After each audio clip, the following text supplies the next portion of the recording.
سلام دوستان، من بتمن هستم. زنی ویدیو جدید.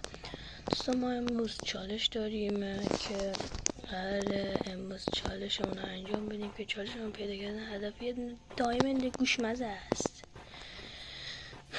بریم چوب بزنیم بچه ها. زدیم رو کنیم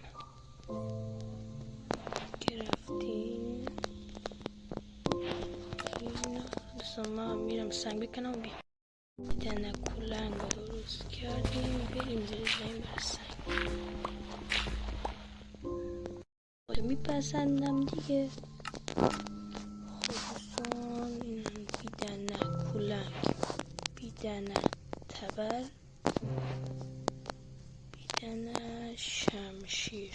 بریم دنبال آر. از حالا دیگه من نه مردم هنوز نه.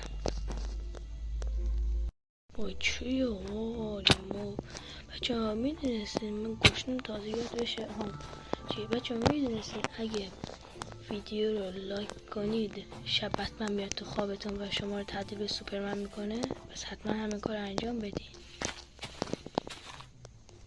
خداحافظ ای رنگ سفید، سلام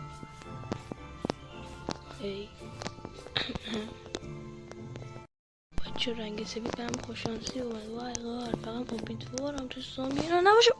دلم ترکید. خب بچه زغال بکنیم، یه ذره ترش درست کنیم.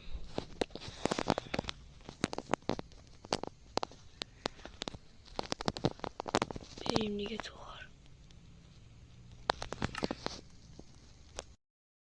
غار نبود که آخرش بومبست بود. اومدم بیرون.